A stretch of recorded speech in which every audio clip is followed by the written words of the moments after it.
Hi there. Today I am going to be breaking down a TEDx talk from TEDxRuakura back in 2018.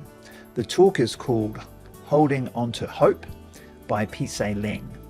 So I was Pisey's coach for this talk. Pisey had written a book, Holding On to Hope, and she had a ghost writer help her with the book because her English wasn't fantastic, and she also had some trouble with getting the talk in the right order, really. Obviously she knows her story, and we worked quite closely together to get this story done. It's been a few years since I've really looked at this, so I thought it'd be interesting to go back. Now, I do remember on the day, the actual live event, this was the first talk of the day. You want to start with a strong talk and finish with a strong talk, basically. And so I made this the first talk of the day.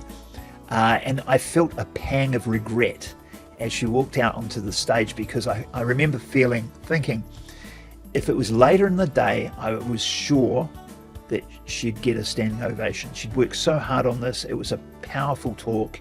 And I thought, if I just left her later in the day, she'd get a standing ovation. But nobody gets a standing ovation as the first talk of the day, because you sort of have to warm the audience up. So I felt pretty bad about that.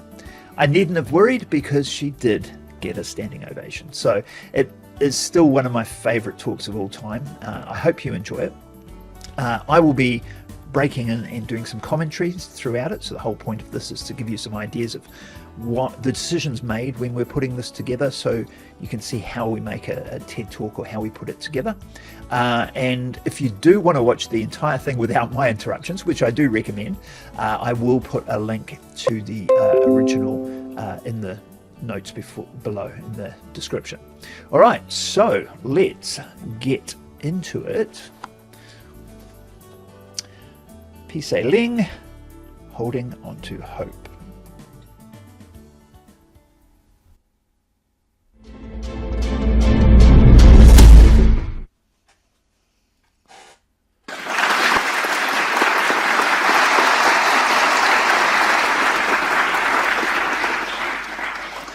You see before you someone who is successful in life, not because I work only a couple of days a week in the role of anesthetic technician, or because I drive a late model Mercedes, or because I have investment properties, a loving family, and the time to help my husband with his business.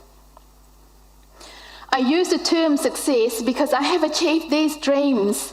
Even when I was younger, dreams were not in my vocabulary. Spending years in labor camps, one bowl of watery rice each day, wearing a uniform of black, no shoes, 12 hours of working in the fields each day, and decisions all taken out of my hands. For the first 21 years of my life, I had been through some terrible times, like surviving the infamous killing fields of Cambodia, to being a fugitive during the Vietnamese occupation, and becoming an illegal refugee in Thailand. Okay, so the opening of this talk, we were trying to get a contrast going. So we wanted to sort of say, hey, I'm really successful. And I have to admit, Pisey really pushed back on this. She didn't want to brag about anything. She really, really pushed back hard, but I made her do this, because the idea was that if she said, I drive a Mercedes, I work really well, I have rental properties, all this sort of thing, that's not the story. The story is where I started from. I was a slave for the first few years of my life. That juxtaposition or contrast is what we wanted to start with. I think it could have been stronger, to be honest, looking at it now, but that was what we were aiming for.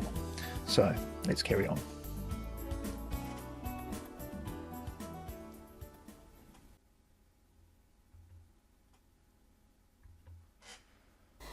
I was born into a working middle-class family in the capital city of Phnom Penh, Cambodia. We had a comfortable home. My older brother and I attended a private school there. I had a normal childhood up until the age of 7. In 1975, the Communist Khmer Rouge won the war over the US-backed Cambodian government. The Khmer Rouge force evacuated all the people from the city the moment they took power. First, they ordered us from our home for 3 days so they could organize a new government.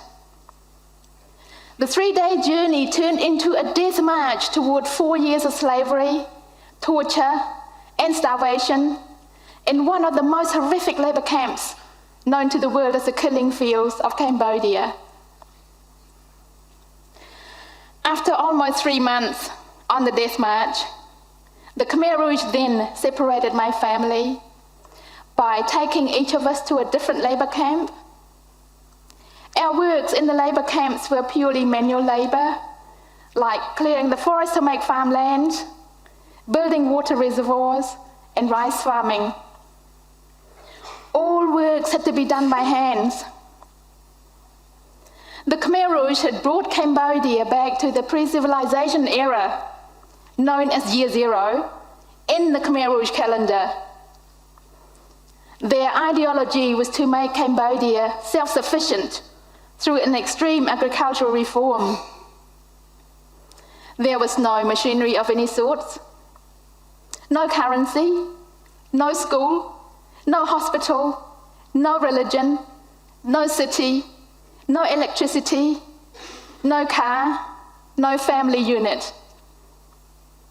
The whole country was made into one gigantic communal entity, strictly controlled by the Khmer Rouge.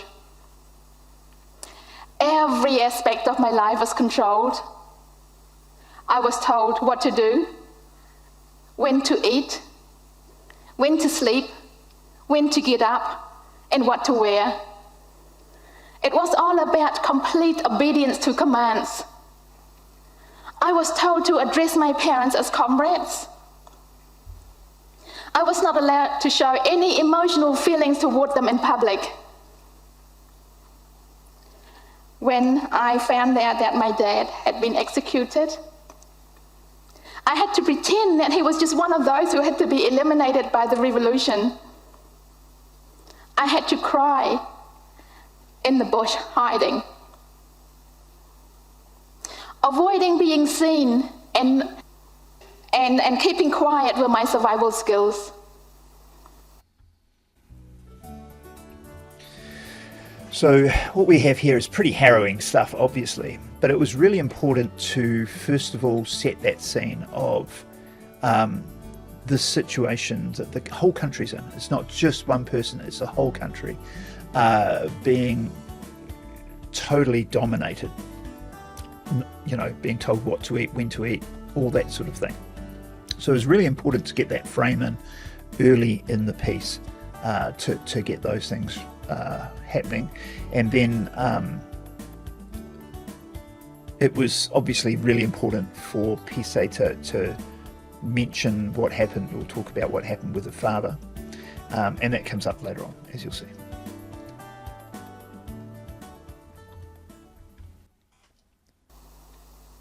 My dad had been executed for a simple reason, that he was an intellectual. To the Khmer Rouge, if you can read, you are an intellectual. If you wear glasses, it means you can read. You are an intellectual. If you speak a foreign language, you are an intellectual. And all intellectuals had to be terminated, as they could pose risks to the revolution. Over 2 million people died during the 4 years of the Khmer Rouge regime. I survived the killing fields when the Vietnamese invaded Cambodia in 1979. If I had hope in me at that time, I would have thought it was over. But I soon found myself, my mother and my brother, being forced to escape the Vietnamese, and ended up in Thailand at the refugee camp. And it still wasn't over. Thailand decided to stop receiving refugees. My mother and I arrived just days after the closing dates. We were illegal refugees. We hid in the camp, fed by the mercy of the legal refugees. Mum and I would hide in underground holes to avoid the regular raids of armed guards looking for illegals. Finally, in 1988, I got accepted to come to New Zealand through the refugee resettlement program. It was really important that we included that piece about the war not being over when she's escaped, or the trials and tribulations, I should say, not being over when she's escaped Cambodia and still being a problem when she got to Vietnam. This is because it's really important when you're doing a story like this not to be too linear in how you approach it. Instead, what we have is a series of pillars, a series of key moments that we build the story around, and the audience can connect the dots between those pillars. Let's carry on.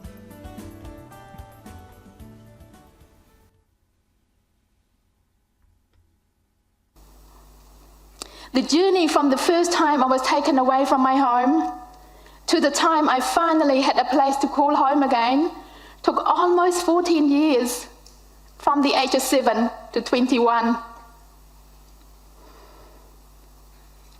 In September 1988, I landed at Auckland Airport with a small group of refugees. From there, we were taken straight into the immigration hostel in Auckland, where we had to stay for 6 weeks under quarantine until we got all the medical clearance. During that time, we were taught all the basic day-to-day skills, like how to use home appliances and how to use bathrooms. One day someone asked me, "Pisey, what do you want to do when you get out of here?" That was the first time I remember that anybody wanted to know or possibly care about what I wanted. Up until that point, my life was all about surviving, finding food to last till the next day. For the first 21 years of my life, I was not used to making decisions, not even on the little things such as the choice of food I ate, let alone knowing what to do with my life. 6 weeks later, I left the immigration hostel, still not knowing what to do. We were told that Hamilton was going to be our new home. So, Hamilton became my home. And for many years, I still didn't know what I wanted to do. The first thing I did was to learn English. Well, I thought learning English would be a good start if I wanted to live in this country. Besides, what chance did I have trying to get everyone to learn Cambodian for me in New Zealand? That was a really, really important point of the talk, because this talk is really, it's pretty dark, but it's a heavy talk. We really needed to make sure we had some light moments in there, and this laugh really did break the tension. So it was calculated. It was important to do that, and you can hear it in the audience that they needed that break. They needed that break in the tension there.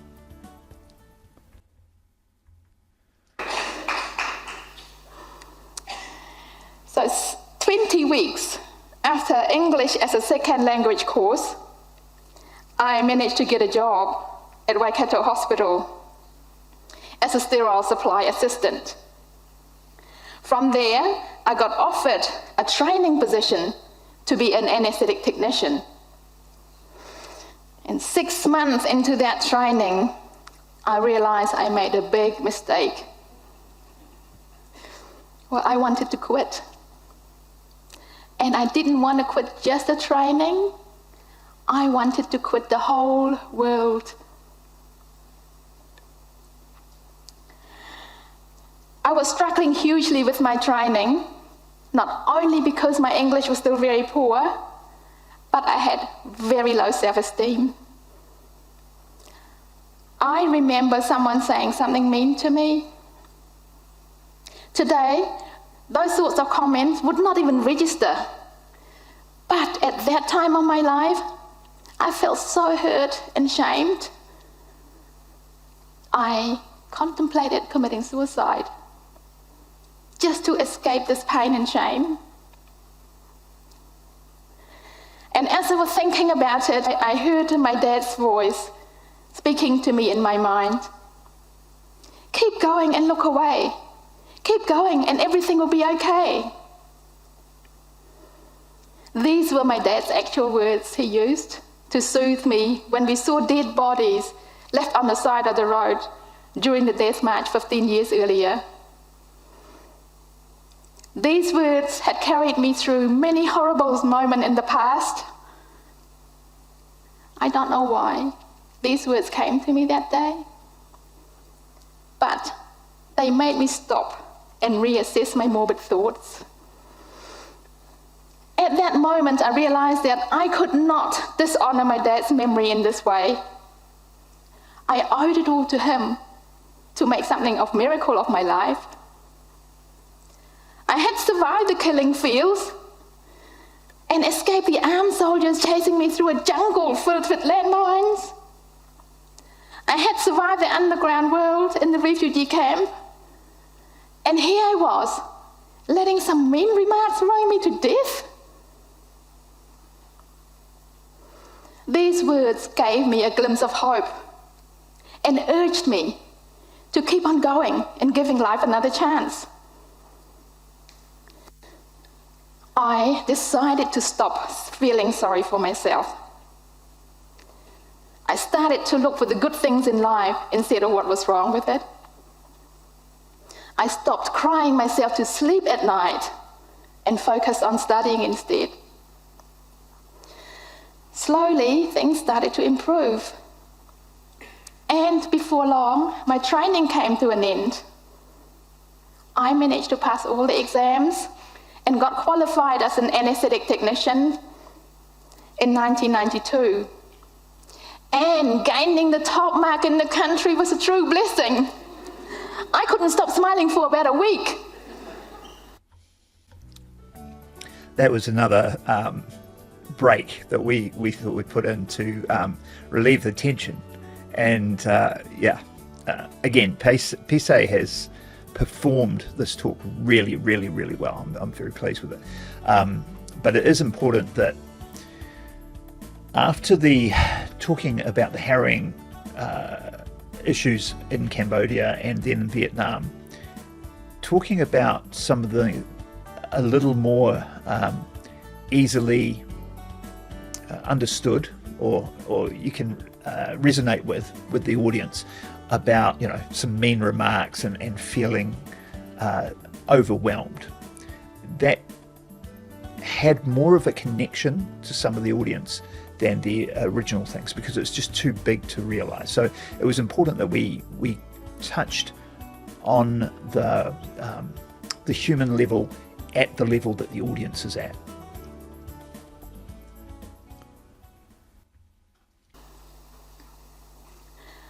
I continued to work for Waikato Hospital for another 10 years. During that time, I was helping my mum run a burger bar at night and set up a bakery in Raglan.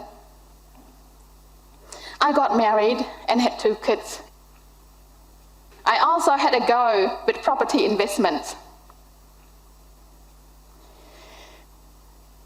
In 2002, I resigned from the hospital to work at the bakery so that I could be around the kids more when they were little, and renovated a few houses in between.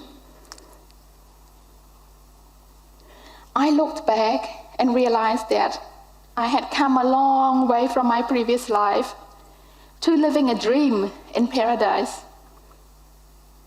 New Zealand truly is my paradise on earth. Hope had brought me to this point that I am enjoying life and looking forward to each day of living. I am now working as an anesthetic technician, one day or so a week when it suits.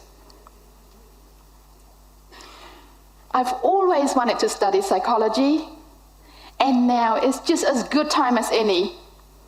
So I am studying psychology at the University of Waikato right now. I am still investing in properties and currently having a go at project managing the building of my own home. I also helped my husband run a bakery business in Raglan. In 2015, I published a book and it became a bestseller.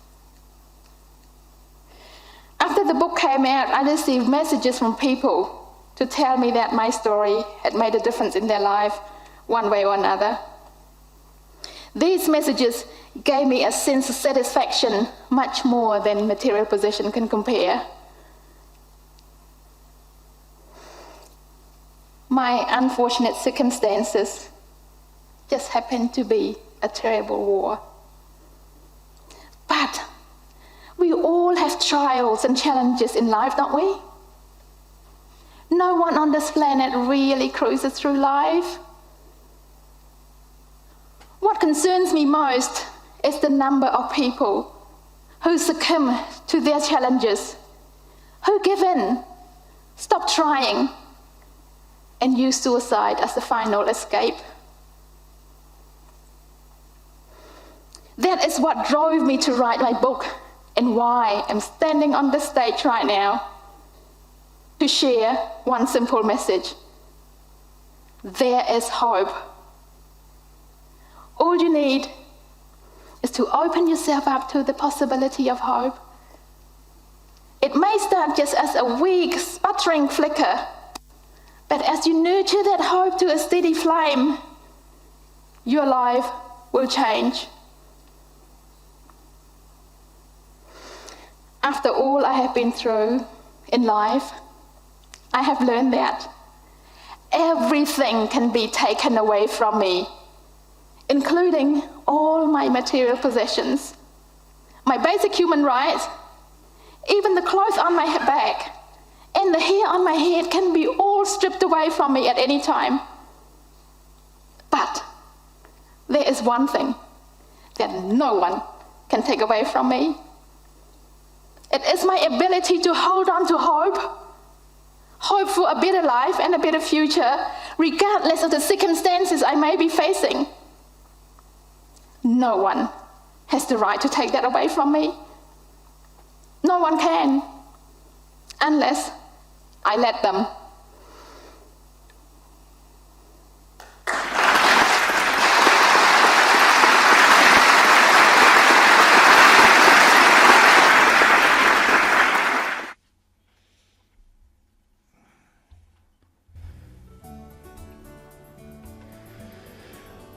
Okay, well, I hope you enjoyed that as much as I did. It was good to see that again.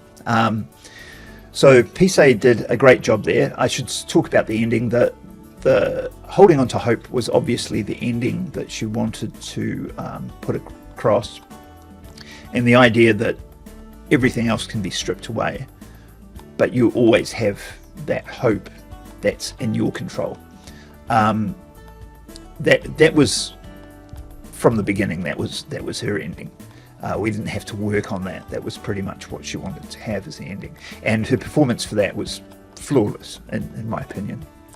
As I said, it was one of the most popular talks of that event that year, one of my personal favourites. And yeah, I hope you enjoyed it. I hope the commentary added something to your understanding of what we put together there. And if you do, like I say, want to watch the entire thing without my interruptions, the link to that will be in the description below. Also, I'm going to put a link in the description to a community that I've started on School. It's called the Compelling Communicators Community, and it's for people that are interested in learning more if you're a nerd like me and like this sort of thing about how to really put together a message from the stage. So I've helped scores of TEDx speakers at this stage. I've helped many startup founders with their pitching for startup investment and that sort of thing. So those are the sorts of things we're going to be talking about in the community. It's a place to go and share your ideas, as well as to come and find some ideas and get some problems solved. So literally just started that community. So if you're interested in that at all, the link will be in the description. And yeah, I look forward to seeing you on the next video. Please like and subscribe if you enjoyed this. See ya.